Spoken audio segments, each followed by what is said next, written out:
Hi everyone, my name is Daryl. So I was diagnosed with Guillain-Barré syndrome about 4 years ago and subsequently was re-diagnosed with CIDP about a year after that, after I had a bad relapse. So after all of this time taking IVIG, I really consider myself kind of a professional patient. I mean, initially I was diagnosed with Guillain-Barré because the acute nature of my particular disease, and then I had a relapse, and so now I'm diagnosed with CIDP. So I've really seen both kind of spectrums of the disease, and I think the experiences that I have can help others, but I am not a medical professional in any way. So you should really always talk to your doctor before you make any sort of changes in your treatment plan. So for those of you that have been diagnosed with CIDP and are currently taking IVIG therapy or some sort of a steroid treatment, you may be wondering to yourself, am I going to have to be on this medication for the rest of my life? Or at some point, am I going to be able to stop taking it? And really, every person is just a little bit different, but there was a research study that was done, and it was published in February of 2022, where they basically did a double randomized study with CIDP patients that were either highly likely that they had CIDP or confirmed absolutely that they had CIDP. And basically over the course of approximately 24 weeks, they started stopping treatment for a section of the patients, as well as continuing treatment on a kind of a control group. And basically what they found is approximately 40% of the patients over the course of the year did not relapse. And so for folks like myself who have been confirmed having CIDP, it is a possibility that the disease is simply in remission and you no longer need IVIG therapy.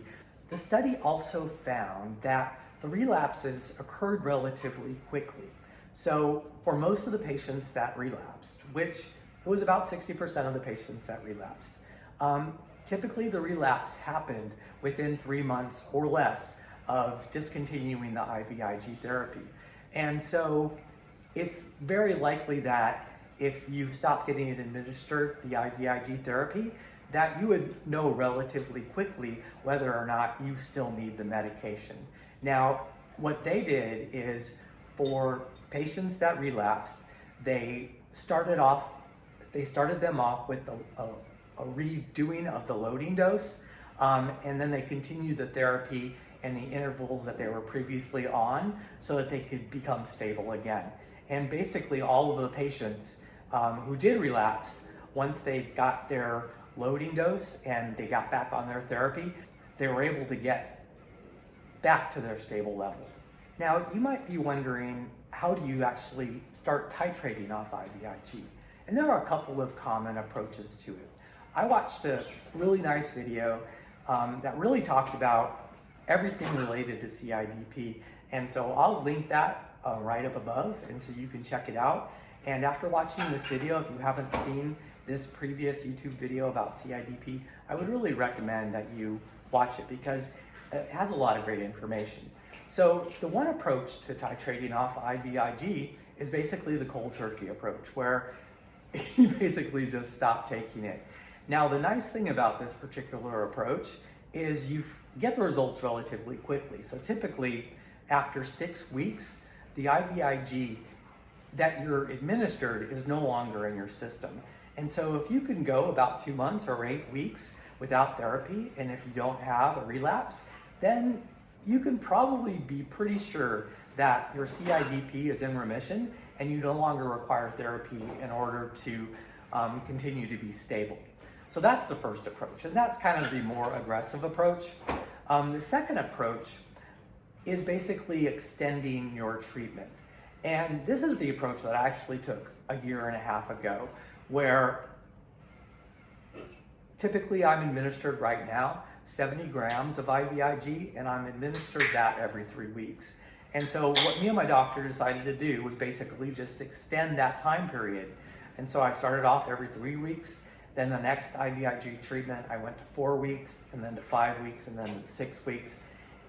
Unfortunately, I was actually feeling really good, but right about the 6th week mark, that's when I really started to notice my symptoms coming back. And so I had a whole bunch of kind of leg cramps, I had a whole bunch of twitching in my muscles and my nerves, and I had a lot of muscular pain and a lot of weakness that was coming back. And so I talked to my doctor, and we really quickly got me back on the IVIG therapy. Now, the last approach, and this is another common approach, is to keep the treatment frequency the same, but basically to lower the dose. And so I get administered 70 grams every 3 weeks. And so this approach would say, okay, we'll start off at 70, next time we'll go to 60, then to 50, then to 40. And so for each treatment that you have, you would slowly get less IVIG in your system.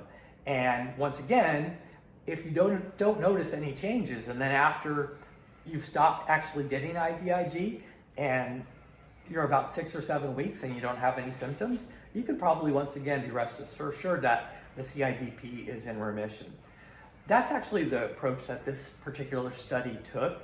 And so they basically had this group who they reduced the amount of IVIG that was going into their blood, into their veins, and they would put some sort of saline solution instead. So they didn't know whether or not they were actually getting the true IVIG. They thought they were, but nobody really knew for sure.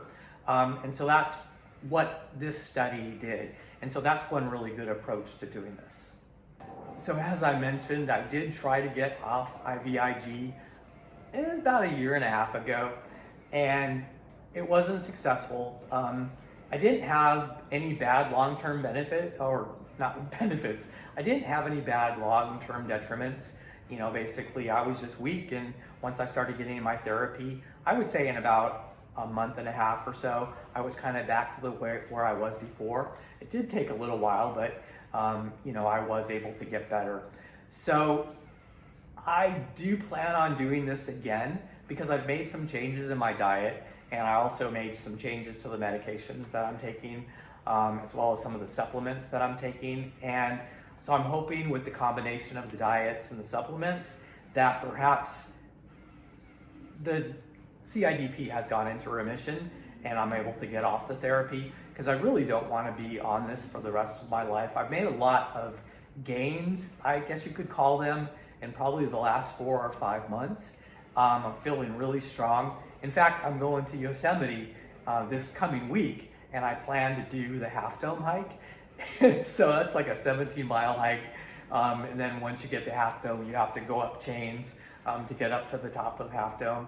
And I figure if I can do that, I'm probably pretty close to being in remission, but I won't really know unless I do it. My doctor always says time will tell. And so, yeah, time will tell. I'll just stop taking the medication and see what happens.